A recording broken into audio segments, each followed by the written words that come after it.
Welcome to Ask a Puppy Trainer Show.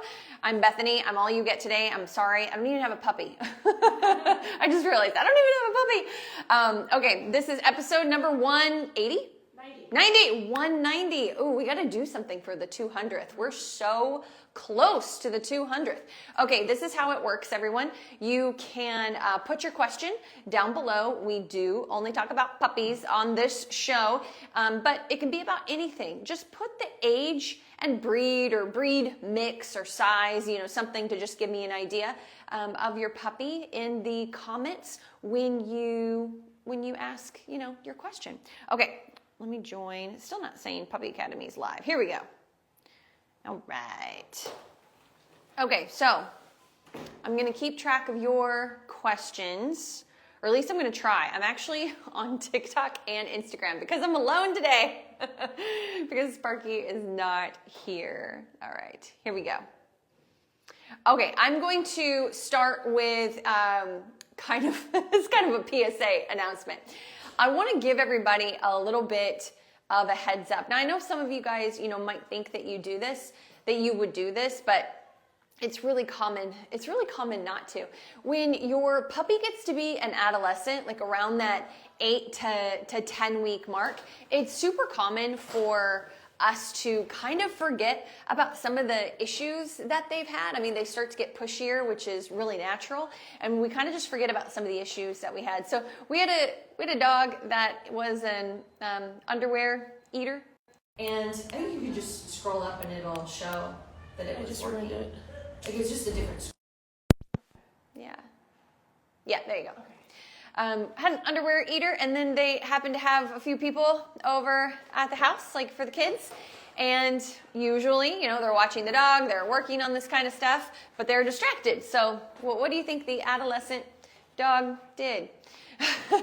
So it's a perfect example of when you have something new happen in your home, something out of the ordinary. It's usually like the holidays or a barbecue. We got the 4th of July coming up, something like that. You've got to kind of have a plan with your dog. It's a great opportunity to train, of course, but not everybody can do that. You might not have time to do that, and that's okay. Like, especially if you're the one hosting and you're in charge of all the kids or all the people coming in. And so that's where crating can be really valuable. You can crate the dog, get everybody settled, take them out for a potty, give them more exercise earlier in the day. When they're adolescent dogs, they can be crated for longer periods of time, and just really kind of have a plan when it comes to those types of situations. And if you want to have your adolescent dog out, wait till everybody's settled and then just have them on leash next to you so you can really teach them how you want them to behave in those situations. That way they don't get into dangerous situations. Okay, so hopefully a little PSA announcement. Okay, let's see. I'm going to hop to the gram. I think we also have her submit a question to Olivia. Well, that's good because for some reason, Olivia, your question didn't pop up on my feed. I can't see you. Maybe you're private or something. I don't know. Sometimes I feel like I'm a business and I join, it doesn't show me everybody. I don't know. All right. The 5-month-old Cavalier. 5-month-old Cavalier. Olivia, I think she gave me more information on there, though. Can you mind reading it? How to transition potty location. She's been going on wooden patio, but now wants to transition to grass patch, and she thinks it's a bed/chew toy. Grassy patch.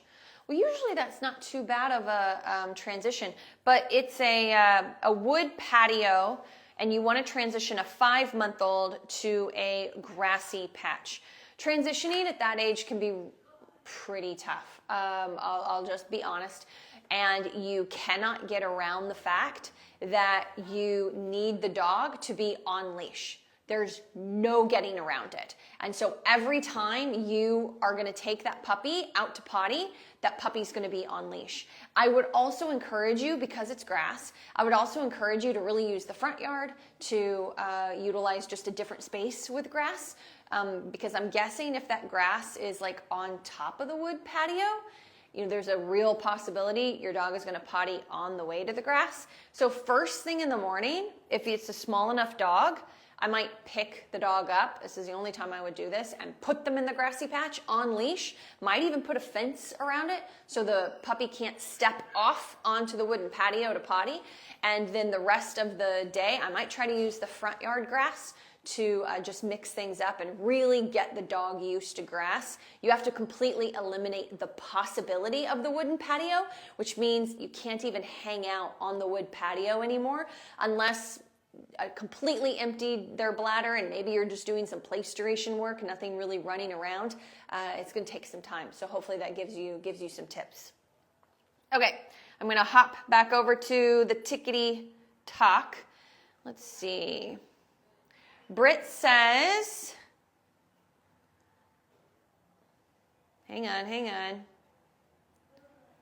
It's just me, so I have to read in silence. I let my dog cry it out, but it doesn't stop. He throws up, shows signs of distress, almost 3 months old. I do feed him in crate. It's just not working. Oh, I'm so sorry about that, Britt. I promise I'm not like just pushing your question off. I am going to give you some tips, but I really do think you're going to have to get some one-on-one help in there. It sounds like you don't just have a puppy that's having some separation anxiety, like normal minor isolation distress, pulled from the litter and getting used to things. If you have a puppy that's literally making themselves sick, there's some deep-rooted anxiety here, and it's going to take a little bit more than just some basic training to get your dog over the hump. You're right, cry it out is not going to work. Now, I understand you might have to go to work and you don't have a choice. That is what it is, but let's try to make sure we're setting your puppy up to succeed as much as possible. We do have more thorough details on this in our online school, but I'm just going to give you some highlights.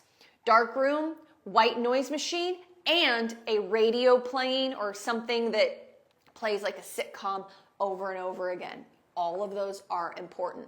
I would even cover the crate as well if your dog doesn't pull things in and chew on them. I would do some calm obedience work before I put my dog away. I would actually do stacking because it seems like you're dealing with real distress. I want my puppy legitimately tired. And so what I would do is I would try to get like a 3-day weekend, or you could try it for 2 days, but it tends to need to be 72 hours because dogs cannot not sleep for 3 days. And so what I would do is some stacking, have 3 days off of work, and I would do a walk, play, training. My puppy is pooped and just wants to go to sleep out with me. I'm going to transfer to crate. The dog's not going to be able to sleep in crate as long as it's not hurting. He's not hurting himself. I'm gonna leave him be. I'm gonna do some slow patterning, but I'm gonna leave him be. I might try like a tap on top of the crate. Hey, settle down. No, but I'm gonna do all the other things I said. Dark room and all that. And I'm 3 months old. I don't know the breed, but maybe an hour or two out. Do that cycle again. Really exhaust the puppy, and probably at night the puppy might sleep. But even if they really push it, they cannot go 3 days without sleeping. And then they learn, it feels really good, to sleep in crate. Like that feels good. I can do that. And it can kind of really get you over the hump. If that doesn't cut it, you definitely need that one-on-one help. But a lot of it is it's really, if you get one-on-one help, because I think I have another crate question on here. Yeah, from Sarah. A lot of times, a 1-year-old, that's not uncommon. A lot of times there's an energy spike. A lot of times the crate issues are not the crate. I think it's different for you, Britt. I think you've got some legitimate genetic anxiety happening. That's why I keep saying, some one-on-one help. But especially for you, Sarah, a lot of the crate stuff isn't what's happening in the crate, guys. It's what's happening when they're outside of the crate. Are you maybe you're having them wait for permission, but then even with a young puppy, you're like, okay, let's go. And then they fly out of crate to the back door, and then they get to go for a potty, and then it's fun and engagement. And then they do the play, or maybe they run around the yard and then they play with you, and then they get fun treat work, and then they get snuggles, and then it's back in crate. Like, what? No way. There are so many dogs throughout maybe different phases of their life, like your 1-year-old, they're not having that anymore. Like, no, absolutely not. So when you start to see that, it's like, how are your thresholds doing? You know, Sarah, like, can you open your front door and your dog just look at you? Like when a door opens, is their mental response, their psychological response to back off rather than think, move forward? Because if not, you need brain work. You need dog psychology, brain work. Sorry, I'm just like 20 things in my head that I can give you, but I'm trying to not overwhelm, but also give you something real specific. So it's like, put your dog on a lead, go to the park on a long lead, just do some let's go work. It's not come, it's not facing your dog. Come, super excited, sit, food. That's basic obedience. That has its place. We do that, of course. And I'm speaking, very much to the 1-year-old right now, but you also need to just practice walking through the park calmly. So if your dog is disconnected from you, you need to practice turning. And then when your dog's a little more connected, slowing it down, letting them sniff, hanging out, then just pausing, doing nothing. And your dog should pause with you. If they're a little ahead of you, it's fine, but they need to pause with you. A little behind you, fine. You don't engage with them and they don't engage with you. Like, they need to practice also just hanging out, not always so much engagement, whether it's food, excitement, snuggles, even place work, that we teach puppies. We do transition them to a calm when they're ready, when they're mentally mature enough, which could be as young as 14 to 16 weeks.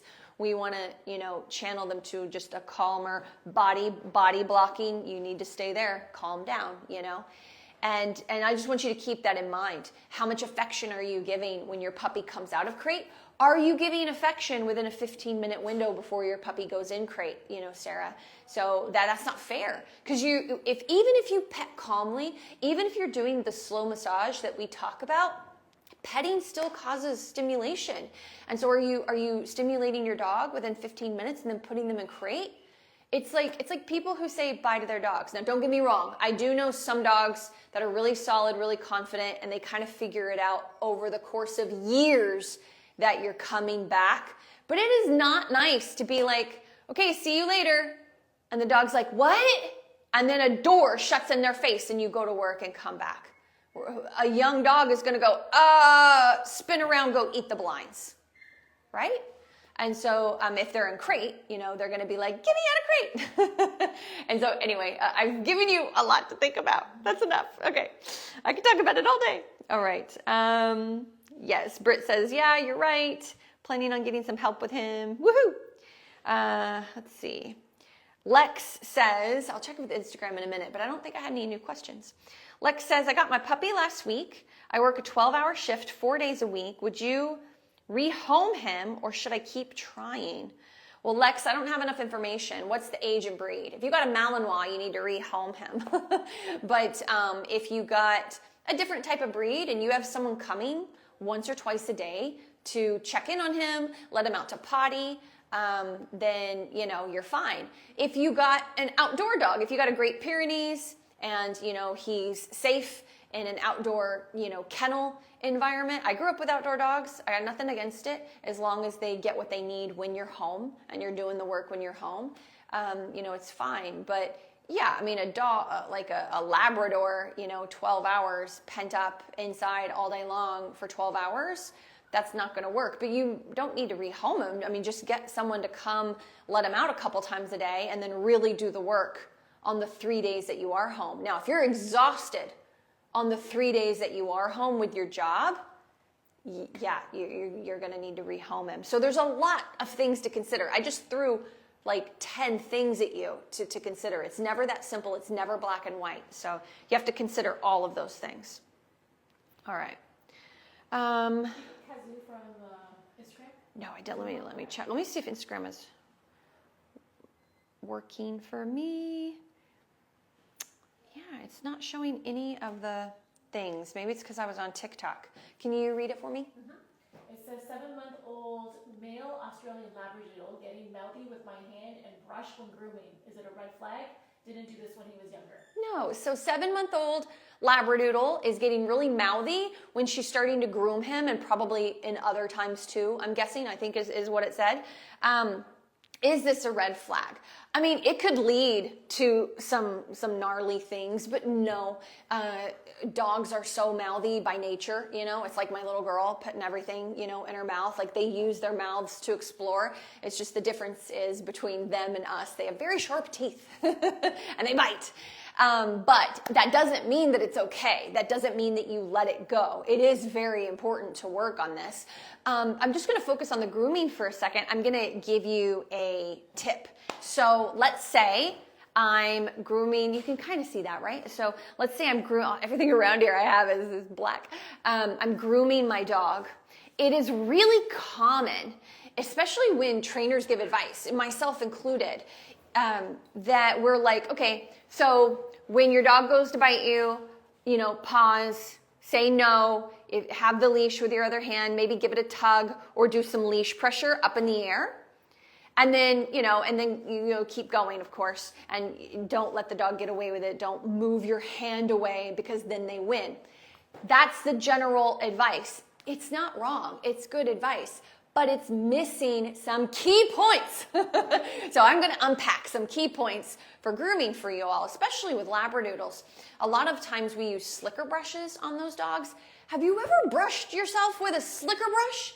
It is not comfortable. So let's make sure we're not going all the way down to the skin, first of all, because that is a mistake I have made plenty of times early in my career before I actually worked with groomers. I'm like, what is your problem? You need to be able to deal with this. And then I was like, ow. Okay, so anyway, please, and same with the furminators, they rip fur out of dogs. I didn't know that either. And so, you know, we've got to keep this in mind about, you know, the grooming things that groomers use more appropriately than we do, and then things we buy online. So keep that in mind. But anyway, it's the same if you're wiping a dog's eyes and they're, all right, hang with me here. You go to brush a dog, right? They immediately turn to mouth you. You can say no if you want. I say it once or twice, but don't get all crazy. Otherwise, you're going to be saying it like crazy. So you grab the leash. I like to do slip leash, and I also like to back tie dogs on flat collar and then have a slip leash on them. I might pause, say no, do a little slip leash pressure, or give them a tug and be like, hey, knock it off. But I really pause, and I wait. So pretend I'm the dog. So I want you guys to watch my face. I'm the dog. And this is the brush. I'm going to wait till the dog looks away from the brush before I keep going. Oh, it will make such a huge difference. And then I'm going to go one step further if you're really struggling. And when I'm brushing and the dog looks at the brush again, I'm going to pause. I don't mind correcting dogs, guys, but that does not mean we are mean and we don't listen to them. We don't take their feelings into consideration. We're disrespectful. No, we listen to them. We read their body language. We take our time, okay?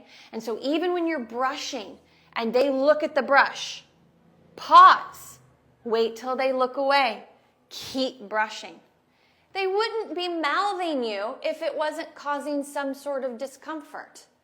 It's called desensitizing, which means you need to work under threshold and take your time. Now, that's what I would do first. Believe it or not, especially with the age your dog is, 7 months old, I wouldn't start with food. Under 16 weeks, I would start with food, just to be clear. But I have this thing about adolescent dogs. I don't start with food. I do everything I said. I get to know them. I get to know their energy and stuff with everything I just said, like really reading their energy. I like to do that. If you want to start with food with your adolescent dog to make it easier, perfectly understandable. It's just, it's just not my jam, but lots of people are successful doing that. I like to get to know their energy and like how intense they are and how I can be successful in just reading their temperament, And then once I get into a good place with that, could be 5 minutes, could be 10, could be 2 minutes, then I'll be like, good, and see if and then give them a piece of food. And then when I do the pause with my brush and they look at me. And then I might just do a little brush while they're looking, because I've already built up like a good rapport with them being so calm and slow. I'll just do a little brush. Good. Food. And then I'm really starting to work on the food stuff. Okay. All right. One more thing, because she wasn't just talking about brushing. If your dog is mouthing you for any reason, freeze, stop moving, stop petting, stop talking, grab a hold of the leash and do pressure straight up in the air. Tell them to knock it off and start practicing place, and teach them how to stay in place by doing body language. If you can't block your dog, get out of my way, don't go out the door, get back on place. If you can't move your dog out of your way using spatial pressure, using your body, you're gonna have a lot more issues than just a little bit of mouthing, in my opinion. And I know that doesn't go for every dog. I'm well aware of that. But I just think for a lot of dogs, it could prevent a lot of issues if you're able to do that. Okay, I'm gonna go for another one. I'm gonna check. I think I've had a few on TikTok. You had good ones on TikTok. Let's see. What's your opinion on a King Charles Cavalier Spaniel breed? Wildly happy, crazy that chases birds. Okay, so there is a misconception like about the training level. Honestly, every King Charles I come across, a lot of times if I'm walking a dog, they are chasing birds on the beach and have no recall if they haven't really been worked with. And they're barking their heads off at me and my dog if there's multiple. I have 2 people in mind that I know in the area. They're barking their heads off at my dog, like all excited and trying to get to us. But if they got to us, they would just sniff us and my dogs and be excited. My point is they're a great fun breed, but they can be wild and pull on the leash like the Dickens because people don't give them enough credit. And they're like, oh, it'll be easy to train. Crazy excitement is hard to train. Like it can be really hard to manage. You have to manage your own emotion. You can't be super excited all the time because they're so excited. You got to stay calm and chill to balance them out. But they're great dogs. They're great family dogs. They're super fun, super playful, and they chase birds. Don't forget, they are bird dogs. All right. So that was a pretty quick one. So I'm just seeing if I can find another one on here, because I know I saw one. 14-week-old. Real quick, the 9-week-old Goldendoodle looking to house train. Girl, you got to get on a schedule. We're all about the schedule. Isn't there somewhere they can go to get a schedule? Link in bio, click on the free masterclass. Go to our link in our bio, click on the free masterclass. Pachow! Okay. I don't know what that was. I've been watching like kids stuff because of my kid. 14-week-old Maltese, nips and play biting, how to stop. Malteses, man, they're another one that does not get enough credit for being wild little, they can kind of be little monsters, to be honest. So they can be very mouthy and feisty as all get out. You got to get a leash on that dog, and you need to make your hands represent more food than petting, because I bet that Maltese is carried a lot and held and like, oh, you're so pretty, and lots of photos taken. So that has got to be cut in half at least, and you need to start hand feeding your meals, when you're home. If you're home, if you work from home, that's a little different, but if you're home and you're able, if you're putting the food in a bowl, no. You need to be hand feeding meals. Even if it's quick, even if it's just 5-10 minutes of recall work and it's just a handful of their food. At 14 weeks old, you might need to put a little water if you're doing hard kibble, hard food, just so it gets a little spongy. You can wear a glove if you want to, like a plastic glove. Come, handful of food.